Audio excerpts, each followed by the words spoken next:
প্রিয় শিক্ষার্থীরা, আশা করি সকলে ভালো আছো। আমরা দ্বাদশ শ্রেণীর শিক্ষার্থীদের পাঠদান করছিলাম। আজকের বিষয়টি গত ক্লাসে আমরা আলোচনা করে নিয়েছি, সেটি ছিল চাষার দুঃখ প্রবন্ধ। আমি চাষার দুঃখ প্রবন্ধটি পড়ানোর ক্ষেত্রে একটি ভূমিকা বলেছিলাম, যেটি নতুন শিক্ষাবর্ষ থেকে এটি বাদ দেওয়া হয়েছে এবং এর বদলে অন্য একটি প্রবন্ধ অন্তর্ভুক্ত করা হয়েছে। ফলে এটি তোমাদের একান্তই নিজস্ব প্রবন্ধ, অর্থাৎ তোমাদের নিজস্ব সিলেবাস। এটা দ্বৈত হবার কোনো সুযোগ নেই। ফার্স্ট ইয়ার সেকেন্ড ইয়ারে এক পাশ হয়। তাই এটা আগে পড়ানো হলেও আমরা এটাকে রিপিট করছি। এটা শেষবারের মতো তোমরা একটু পড়ে নিবা। তো আমরা গত ক্লাসে যেখানে ছিলাম সেখানের পর থেকে আজকে পড়া শুরু করছি। তোমরা সরাসরি আমার স্ক্রিনে চলে যাব আমরা আমাদের টেক্সট বইতে।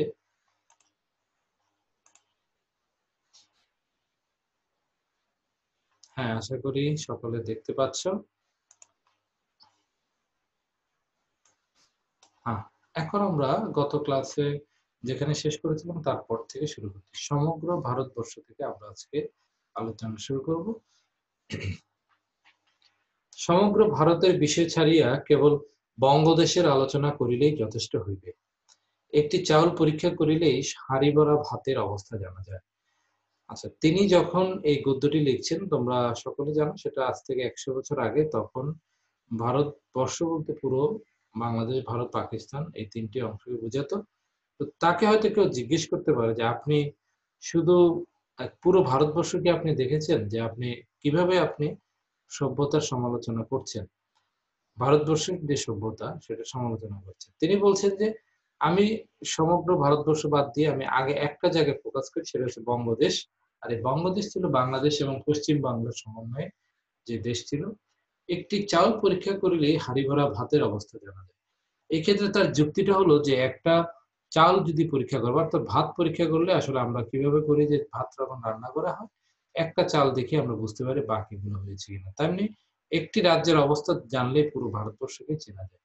আমাদের বঙ্গভূমি সুজলা সুফলা শস্য শ্যামলা, তবু চাষার উদরে অন্ন নাই কেন? ইহার উত্তর শ্রদ্ধাস্পদ রবীন্দ্রনাথ ঠাকুর দিয়েছেন, ধান্য তার বসুন্ধরা যার। এখন বলছে যে এই এত আমাদের সুজলা সুফলা শস্য শ্যামলা এই পৃথিবীর এত কিছু আছে, তারপরও আমাদের এই চাষাদের উদরে, চাষাদের পেটে কেন খাবার নাই? রবীন্দ্রনাথ ঠাকুর বলেছেন ধান্য তার বসুন্ধরা যার। তিনি বলছে বসুন্ধরা তো পৃথিবীটা যার, এই ফসলও তার, কিন্তু এটা আসলে বাস্তবে সেটা প্রয়োগ হয় না। তাই তো অভাগা চাষাকে, সে কেবল খেতে খেতে পুইরা মরিবে, হাল বহন করিবে আর পাট উৎপাদন করিবে। তাহা হইলে চাষার ঘরে যে মোড়াই ভরা ধান ছিল, গোয়াল ভরা গরু ছিল, উঠান ভরা মুরগি ছিল, এ কথার অর্থ কি? ইহা কি শুধুই কবির কল্পনা? নাকি না, কবির কল্পনা নয়, কাব্য উপন্যাসও নয়, সত্য কথা। আমরা একসময় কথার কথা বলতে পারি যে গোয়াল ভরা গরু ছিল, উঠান ভরা ধান, কিংবা উঠান ভরা মুরগি, কিংবা মোড়াই ভরা ধান, এরকম বলে যে কথাটা প্রচলিত। তিনি সেটাকে প্রশ্ন করছেন যে এটা কি তাহলে অবাস্তব? তিনি বলছেন না, এটা অবাস্তব না, এটাই সত্য। পূর্বে ওসব ছিল, এখন নেই। পূর্ব বলতে এটা কোন অবস্থান বুঝিয়েছে? ভারতবর্ষে ইংরেজ আগমনের পূর্ববর্তী সময়টাকে এখানে পূর্ব শব্দটি ব্যবহার করা হয়েছে। তারপর হচ্ছে যে আরে এখন যে আমরা সভ্য হয়ে আছি, ইহাই কি সভ্যতা? সভ্যতা কি করিবে? ইউরোপের মহাযুদ্ধ সমস্ত পৃথিবীকে সর্বশান্ত করে দিতা বঙ্গীয় কৃষকের কথা কি? তোমাদের সভ্যতা দিয়ে আসলে কি হবে? যেখানে পুরো মহাযুদ্ধ দিয়ে পৃথিবীকে মানে সর্বশান্ত সর্বশান্ত করে দিয়েছে, কি এটা? যুদ্ধ। যুদ্ধ তো আসলে একটা সভ্যতার একটা দিক এবং সভ্যতার একটা খারাপ দিক। বলছে যে আমরা আগে অসভ্য ছিলাম, বর্বর ছিলাম ইংরেজ আগমনের পূর্বে, এখন আমরা সভ্য হয়েছি। তো তাহলে এই যে সভ্য হলাম, এই সভ্য হয়ে আসলে কি লাভ? তাহলে বলছে যে এই সভ্য আমাদেরকে কি দিচ্ছে? মহাযুদ্ধ দিচ্ছে, যে মহাযুদ্ধ পুরো ইউরোপকে সর্বশান্ত করেছে।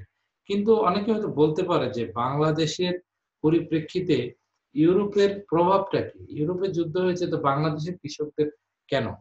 আমি উপযুক্ত উত্তরে সন্তুষ্ট হতে পারি না। মানে হয়তো বলতে পারে যে বর্তমানে যে অভাবের কথা আপনি বলছেন সেটা ইউরোপের মহাযুদ্ধের কারণে সেটা হয়েছে।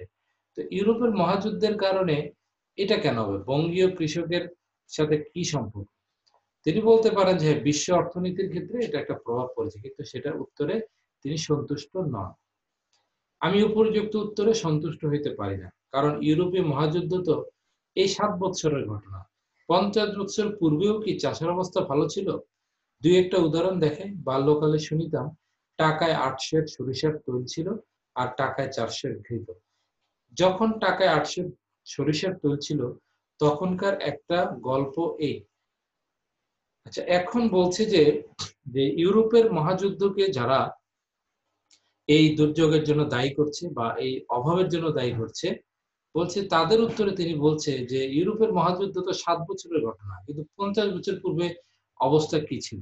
আমি দুই একটা উদাহরণ দেখাই। বাল্যকালে যখন শুনিতাম টাকায় 8 সের তৈল ছিল, যখন টাকায় 8 সের তৈল ছিল এবং টাকায় 4 সের ঘৃত ছিল, যখন 8 সের টাকায় 8 সের সরিষার তৈল ছিল, তখনকার একটা গল্প এই। একটা গল্প বলছি। সেই গল্পটা হচ্ছে, কৃষক কন্যা জমিরনের মাথায় বেশ ঘন ও লম্বা চুল ছিল। তার মাথায় প্রায় আধ পোয়াটাক তেল লাগিত। সেজন্য যেদিন জমিরন মাথা ঘষিত, সেদিন তাহার মা তাকে রাজবাড়ি লইয়া আসিত। আমরা তাকে তেল দিতাম হা অতিষ্ঠ। যখন 2 গন্ডা পয়সায় 1 সের তেল পাওয়া যেত, তখনও জমিরনের মাতা কন্যার জন্য 1 পয়সার তেল জুটাইতে পারিত না। এত সস্তা তেল থাকা সত্ত্বেও কৃষকের মেয়ে কেন সেখানে যায়? আসল কথা হচ্ছে, এই যে ইতিহাস বলে যে ইশাকার আমলে টাকায় 8 মণ চাল পাওয়া যেত, এটা কিন্তু খুব ভালো লক্ষণ। এটা তো এটা হচ্ছে একটা দুর্ভিক্ষের একটা লক্ষণ। কারণ টাকার মূল্য যখন কমে যায়, তখন অ্যা এইটা যখন দেখা যায় যে মানুষের হাতে টাকা না থাকলেই তো সে টাকার মূল্য বাড়ে। তো তোমার টাকায় যদি 1 মণও চাল পাওয়া যায়, সেটা কোনো বড় কথা নয়। কারণ মানুষের হাতে কয় টাকা আছে সেটা হলো বড় কথা। জমিরন বা কৃষকের মেয়ের হাতে তখন ওই টাকাটাও নাই, যখন মানে 8 সের তেল পাওয়া যেত ৳1 দিয়ে। তাইলে এই যুগের সাথে তুলনা করলে তখনই অবস্থা তখনও খারাপ ছিল। তো এই ৩৫ বছর পূর্বে বিহার অঞ্চলে 2 সের খেসারির বিনিময়ে কৃষক পত্নী কন্যা বিক্রয় করিত। এত ভয়াবহ অবস্থা ৩০-৩৫ বছর পূর্বে, মানে যখন এই গদ্যটি লিখেছেন তখনকার অবস্থা বলছে। মানে সেটা ১৯ শতকের শেষের দিকের ঘটনা। বলছে যে 2 সের খেসারির ডালের বিনিময়ে কৃষক পত্নী তার কন্যাকে বিক্রয় করে দিত। কারণ এত অভাব ছিল। ২৫ বছর পূর্বে উড়িষ্যার অন্তর্গত কণিকা রাজ্যের অবস্থা এই ছিল যে কৃষকেরা পখাল মানে পান্থা ভাতের সহিত লবণ ব্যতীত অন্য কোন উপকরণ সংগ্রহ করিতে পারিত না।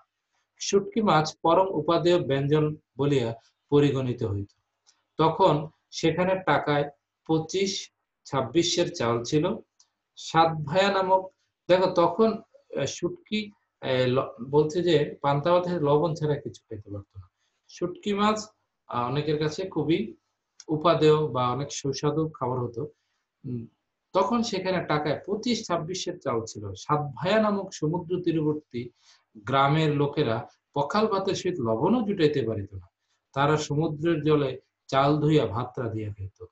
কত মানে কঠিন সময় কাটিয়েছে মানুষের। বলছে যে মানে সমুদ্রের চালে ভাত রান্না করে খেত, যাতে করে লবণ কেনার টাকাও তাদের ছিল না। রংপুর জেলায় কোন এক গ্রামের কৃষকের দরিদ্র, এই যে গ্রামের কৃষক এত দরিদ্র যে টাকায় ২৫ সের চাল পাওয়া সত্ত্বেও ভাত না পাইয়া লাউ, কুমড়া প্রভৃতি তরকারি ও পাট শাক, লাউ শাক ইত্যাদি সিদ্ধ করিয়া খেত। আর পরিধান করিত কি শুনিবেন? পুরুষেরা বহু কষ্টে স্ত্রীলোকদের জন্য ৮ হাত কিংবা ৯ হাত কাপড় সংগ্রহ করিয়া নিজেরা কৌপিন ধারণ করিত।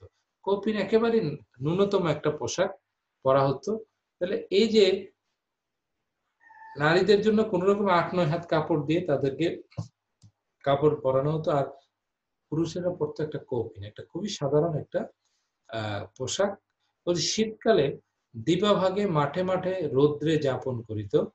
তারা দিনের বেলা মাঠে থাকতো, রাত্রিকালে শীত অসহ্য বোধ হইলে মাঝে মাঝে উঠিয়া পাটখড়ি জ্বালাইয়া আগুন পোহাইত। বিচালি বা পোয়াল খড় শয্যায় শয়ন করিত। তাহলে এই যে খড়গুলো দিয়ে খড়ের উপরে তারা খড়ের উপর ঘুমাইতো, দিনের বেলা মাঠে থাকতো, রোদ থেকে বাঁচার শীত থেকে বাঁচার জন্য রাত্রে আগুন জ্বালিয়ে থাকতো। অথচ এই রংপুর ধান্য ও পাটের জন্য প্রসিদ্ধ। দেখো রংপুরে এত ধান ও পাটের জন্য প্রসিদ্ধ, সেই রংপুরে এত ভয়াবহ অভাব ছিল। সুতরাং দেখা যায় ইউরোপীয় মহাযুদ্ধের সহিত চাষার দারিদ্র্যের সম্পর্ক অতি অল্প। তাহলে যেহেতু তখন ইউরোপের মহাযুদ্ধ চলছে, যখন লিখছেন এটা দ্বিতীয় মহাযুদ্ধের কথা প্রথম মহাযুদ্ধের কথা বলছেন। এটার সাথে আমাদের চাষার দুঃখ বলে কোনো লাভ নেই, কারণ এটা আর আগে থেকেই আমাদের এখানে চাষারা দুঃখে ছিল। যখন টাকায় 25 সের চাল ছিল তখনও তারা পেট ভরিয়া খাইতে পায় নাই। এখন টাকায় ৩-৪ সের চাল হওয়ায় তারা অর্ধানশনে থাকে। বলছে যে যখন 25 টাকার চাল ছিল তখনও তারা পেট ভরিয়া খেতে পায় না। আর এখন টাকায় ৩-৪ সের চাল হওয়ায় তারা অর্ধানশনে থাকে। এখন ৩-৪ টাকায় ৩-৪ সের পাইলেও এখন অর্ধেক খেয়ে থাকে। এ কঠোর মোহিতে চাষা এসেছে শুধু সহিতে, আর মরমের ব্যথা লুকায় মরমে জঠর অনলে দহিতে। এগুলো হচ্ছে রোকেয়া সাকাত হোসেনের নিজের রচিত কিছু কিছু কবিতা উনি ব্যবহার করেন। এই পৃথিবীতে চাষা যেন আসছে শুধুমাত্র এই পেটের খিদাটাকে নিজের মর্মের ভিতরে লুকিয়ে রাখতে। 25-30 বছর পূর্বে চিত্র তো এই, তবে মড়াই ভরা ধান ছিল, গোয়াল ভরা গরু ছিল, ঢাকা মসলিন কাপড় ছিল ইত্যাদি কোন সময়ের অবস্থা? মনে হয় অন্তত শতাধিক বছর পূর্বের অবস্থা। তাহলে এই যে আমরা বলছি যে যখন এই 25 বছরের চিত্র এরকম, তাহলে কখন ছিল? কোন সময়টায় ছিল যখন ধান ছিল, গরু ছিল, ঢাকায় মসলিন ছিল? এটা কখন? তার মানে নিশ্চয়ই এটা আরো আগের ঘটনা। যখন কখনকার কথা বল, যখন কৃষক রমণী স্বহস্তে চরকায় সুতা কাটিয়া পারিশুদ্ধ লোকের জন্য কাপড় প্রস্তুত করে। দেখো, যখন মানুষ স্বাবলম্বী ছিল তখন আসলে এই অবস্থাটা ভালো ছিল। তাহলে একটা উদাহরণ বলছে, কৃষক রমণী নিজের হাতে চরকায় সুতা কাটিয়ে বাড়িশুদ্ধ লোকের জন্য কাপড় প্রস্তুত করিত। আসাম এবং রংপুর জেলা এক প্রকার রেশমের, স্থানীয় ভাষায় তাকে এন্ডি বলে। এন্ডি রেশমের পোকা প্রতিপালন ও তাহার গুটি হইতে সুতা কাটা অতি সহজসাধ্য কার্য। এন্ডি রেশমের পোকা, এই রেশম থেকে রেশম এন্ডি থেকে কি বলছে, রেশমের পোকা প্রতিপালন ও তার গুটি হইতে সুতা কাটা অতি সহজসাধ্য কার্য। প্রাকৃতিক ভাবে সুতাগুলো তৈরি করা যেত ছোট্ট তুলার মতন থেকে।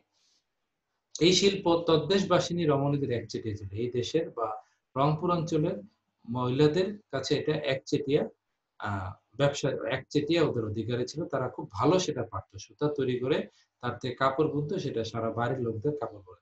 তারা এ তাহারা এ তাহারা এ উহার বাড়ি দেখা করতে যাইবার সময় টেকো হাতে লইয়া সুতা কাটিতে কাটিতে বেড়াইতে যেত। তার মানে হচ্ছে তারা এই বাড়ি থেকে ওই বাড়ি যেতে তারা হাতে টেকো নিয়ে ঘুরতে হতো, সুতা দিয়ে কথা বলতে বলতে তারা কাপড় বুনতো।